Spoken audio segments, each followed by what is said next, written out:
2024-এর last দিনে এসে পৌঁছেছি। 2024 আমার কাছ থেকে হয়তো গোটা পৃথিবীটাই কেড়ে নিয়েছে। আমি মনে করি আমার মেয়েটা আমার গোটা পৃথিবী ছিল, সেই পৃথিবীটাই আমার কাছ থেকে কেড়ে নিয়েছে 2024 সালটা।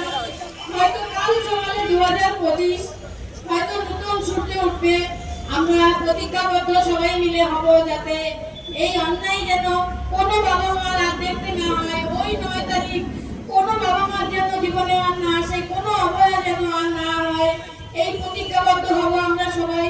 এবং আমাদের এই বিচার ছিনিয়ে আনতে গেলে আমরা সেই 9 তারিখ দেখেছিলাম যে পুলিশ যেভাবে তার সমস্ত শক্তি দিয়ে সমস্ত তথ্য প্রমাণ লোপাটের চেষ্টা করেছিল। আমরা প্রথমে বুঝতে পারিনি, প্রথমে গিয়ে ভেবেছি স্বাস্থ্য দপ্তর, পুলিশ প্রশাসন সবাই এখানে আছে তথ্য প্রমাণ তদন্ত করার জন্য।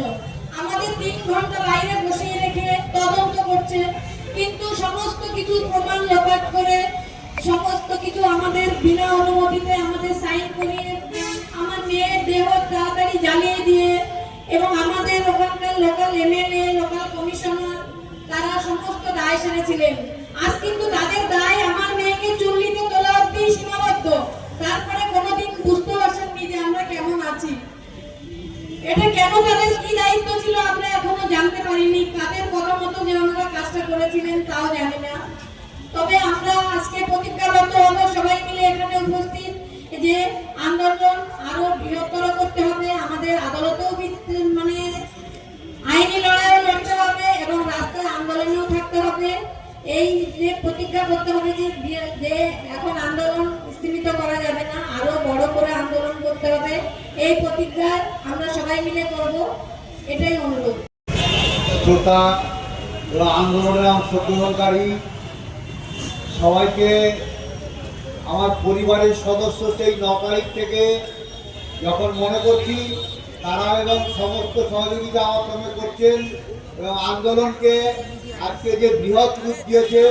প্রথম দিকে যে আন্দোলনের যে গতি প্রকৃতি ছিল সরকার অবশ্যই ভয় পেয়ে গিয়েছিল। আমরা মিডিয়া থেকে আছি, বাংলা হাট আমরা করেছি এর আগে। ধীরে ধীরে আন্দোলন কিছুটা সীমিত হওয়াতে সরকার তার অন্যায় কাজগুলো আবার শুরু করে দিয়েছে। আজকে আপনারা এই আন্দোলনকে আবার ধীরে ধীরে বিকৃত করার চেষ্টা করছেন, সেই জন্য সবাইকে আরেকবার ধন্যবাদ জানাচ্ছি।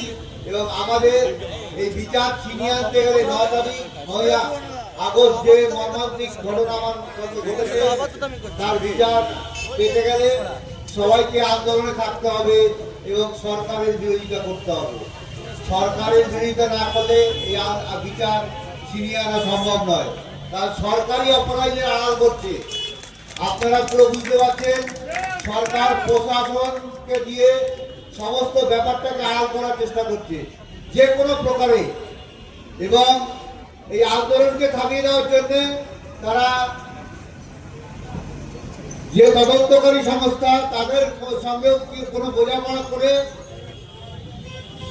এই শিয়ালদা কোর্টের ট্রায়ালটা খুব দ্রুত শুরু করে এবং শেষ করে তার একটা আন্দোলনকে একটা বাঁকা পথে পরিচালনা করার চেষ্টা করছে আমার মনে হয়। সুতরাং আপনাদের সমস্ত খেয়াল রাখতে হবে এবং সরকারের যে ভিন্ন কাজ তার প্রতিবাদ করতে হবে এবং সবার মধ্যে সাদাকে সাদা এবং কালোকে কালো বলতে সরকার বাধ্য হয়। সেই একটা কথা বারবার সরকারকে বুঝিয়ে দিতে হবে, তোমার অন্যায় করা চলবে না। তুমি এত ক্ষমতা দিয়ে আজকে ক্ষমতা ভোগ করছে জনগণের ভোটের উপরে।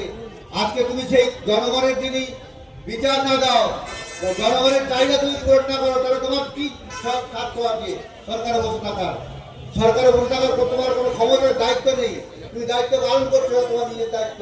জনগণ যে দায়িত্ব তোমাকে দিয়েছে সেই দায়িত্ব তুমি পালন করছো না, সেই দায়িত্ব তোমাকে পালন করতেই হবে। এই কথা সবাইকে মনে রাখতে হবে এবং আন্দোলন কোনোদিন থামবে না এবং বিচার ব্যবস্থার উপর আস্থা সবাইকে রাখতে হবে এবং আমরাও রাখছি। আমরা আপনাদেরকেও ধৈর্য হারাবেন না, হতাশ হবেন না।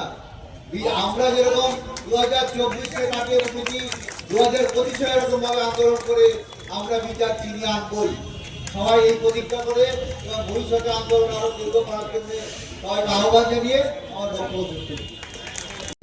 বাংলা হাটের আরো খবর দেখতে নজর রাখুন। বাংলা খবর মানেই বাংলা হাট।